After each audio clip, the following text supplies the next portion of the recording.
په کابل ښار کې د باختر خصوصي پوهنتون له لوري یو ورځنی اقتصادي نندارتون جوړ شو. د بزنس ګالۍ په نوم په دغه نندارتون کې د هیواد داخلي تولیدات او سوداګریز توکي د باختر پوهنتون د محصلینو له لوري نندارې ته وړاندې شول. محصل لپاره یو ډېر طلایي فرصت ده په همدې ځای کې دوی چې کله له اول سمستره تر اتم سمستره پورې کومې تیوري وایي له فاینانس نه نیولې تر اکاونټینګ تر مارکیټینګ همداسې نور کوم مضامین چې دي حتی تر ماسترۍ تر لیوله پورې نو دوی راځي عملا دا شی دلته کاروي او عملا دا شی خپله کاروي. نو له همدې ځایه محصل خپل شخصي تجارت او کاروبار ته تشویقېږي او هڅول کېږي. نن موږ په خپله نمایشګاه یا په غرفه کې سمارټ فون سې راوړي دي او کوم نور نیسیسریز د هغه لپاره دي لکه مثلا پاور بانک سو چارجر سو هیډفونز وي ګلاس سو سمارټ واچ سو دا شی مو نمایش دی.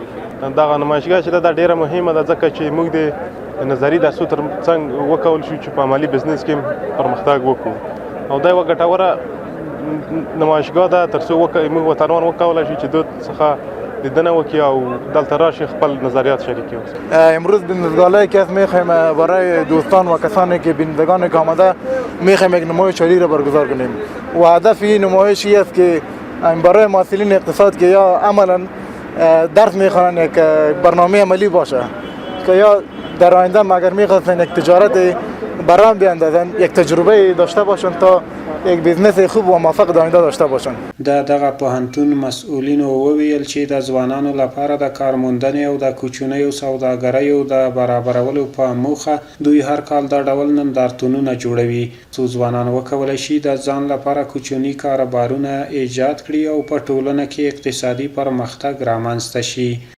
تیوریکي حالت نه راوځو عملی حالت ته دا زمونږ په افغانستان کې په ځانګړي ډول ډېر اړتیا ده چې زمونږ محصل باید داسې نه وي چې یوازې بل ته یې غوږ نیولی وي چې ته راته څه وایې. موږ داسې کوشش کوو چې زمونږ محصل د همدې ځای نه په دې شکل باندې وي چې بل چاته وي چې ته داسې وکړه چې هغه موږ او تاسو شاهدان یو د دې نننۍ میلې یا د سوداګریز بزنس ګالۍ. انشاءالله الرحمن باختر پوهنتون یوازې په همدې موضوع باندې د اقتصاد پوهنځي په دې بزنس ګالا باندې اکتفا نه کوي. دا نه اوله ده نه اخره ده. انشاءالله چې ډېر زر هوا ته په کتو سره ابو هوا ته په کتو سره انشاءالله چې په همدې شکل باندې کوشش به وکړو چې دلته کومې نقیصه موږ لرو هغه موږ ځان سره یاداشت کړو. دې لپاره موږ یو ځانګړی ټیم ټاکلی دی انشاءالله الرحمن چې د کمپیوټر ساینس د ماسټرۍ او د لیسانس برنامه همدغسې یوه ایکسپو لري آی ټي ایکسپو لري انشاءالله چې هغه به هم همدغسې موضوعات پکې په همدغسې شکل باندې په شاندار شکل باندې جوړیږي منزل کیږي. به باختر پوهنتون په دې سوداګریزه مېله کې غواړم چې قدرمنو خاصه د اقتصاد پوهنځي استادانو محصلینو او د ماسترۍ برنامې محصلینو ته اعلان کړو هغه دا ده چې اتحادیه به خپل په چوکاټ کې د تشبثاتو مرکز یا انټرپرایز سنټر جوړ کړي. هغه په دې معنا چې موږ به وکولی سو چې دغو ځوانانو ته چې طرحې ولري او اقتصادي طرحې ولري د افغانستان د اوسنیو شرایطو اقتصادي اوضاع ته په کتلو سره د دوی یا دوه ډوله ځوانان لرو. یو هغه ځوانان دي چې طرحې لري خو مالي منابع نه لري. دوهم هغه ځوانان په ټولنه کې لرو بغیر پوهنتونونو څخه د باندې چې مالي منابع لري خو طرحې نه لري. څنګه کولی شو په ګډه باندې د دغو څه داسې یو څه راجوړ کړو او دغه اقتصادي طرحې په عمل کې په کار واچو او د عمل په ډګر کې د هغو دپاره د کار زمینه مساعد. د بزنس ګالۍ له مهمو فوایدو څخه یو دا ده چې بزنس ګاله کې ښه شبکه سازي یا تجارتي روابط جوړیږي. په دوم قدم کې خپل محصولاتو ته خپل شرکت ته په ښه توګه تبلیغ کول او له خپل محصولاتو نه یو ښه برند جوړول دي. په دریم قدم کې نوي فرصتونو ته لاره پیدا کول او نوي فرصتونو نه ښه استفاده کول. د باختر پوهنتون محصلینو دغه نندارتون ګټور یاد کړ. ویل چې په هیواد کې ډیری ځوانان مناسب کاروبار ته لاسرسی نه لري او په دې برخه کې پانګونې ته اړتیا ده. تجارتونه کاروبار ځوانانو ته ډیر زیات مهم دي ځکه چې اوس هر فامیل کې تاسو ګورئ کنه چې یو 8 نفر 9 نفر باید خو یو پلار یو سپینګری پلار ترڅو کله چې هغه ته د ډوډۍ راغه کیرا برابر کړي نو ځوانان ته ضرورت ده چې باید خپل کار کې ځان مصروف کړي ځکه چې اوس رقم داسې وضعیت راغلی چې اوس چې کارونه د کارونه ټول په ټپه ولاړ دي. ځوانان بیکار شوي په کور کې ناست دي زیاتره د ایران ته تللي دي مهاجر شوي له وطن څخه نور ملکو ته تللي دي. هلته هماسې وضعیت ده ایاګان چې بیرته را ډیپورټ شوي دلته چې وضعیت ګوري د پلار دي نو مجبور نه کراچي چلوی شي نه چې غرفه لګولی شي نه هغه نه پیسې اقتصاد سم نه تر څو ځان په یو دکانداري او چیز ځان برابر کړي. بزنس ګالا جوړ کردیم یک تجارت جوړ کردیم و تجارت به خاطر است که محصلین بچه‌ها و متعلمین که میان اینجا دیدن میکنن، خریداری میکنن، شروع اقتصاد است، شروع بزنس است، از اینجا بخیر شروع میشه.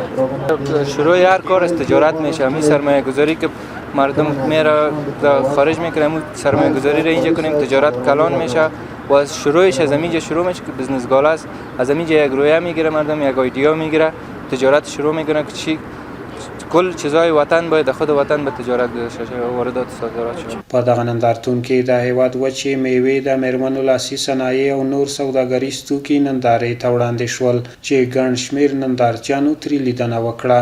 لاسي صنایع په هغې کې د زنانه کالي شاملیږي او چکني و چارده تولیدات دي او ډېر چې هغه دي د ښځو کاروبار ته دي. هغه بعضې ستونزې لري چې یا د ویزو نشتوالی دی پاکستان څخه یا بل موږ دلته خام مواد نه لرو، د هغه هم نشتوالی دی. نو موږ ته ضرورت دی چې خام مواد پیدا کړو او موږ ویزو ته ضرور لاسرسی ولرو چې د هغې څخه موږ خپل مواد راوړو. په دې بزنسګاله کې موږ سره 15 غرفې وي، خپله زموږ د محصلینو وي د نیکه مرغه او د نورو شرکتونو نه هم وي.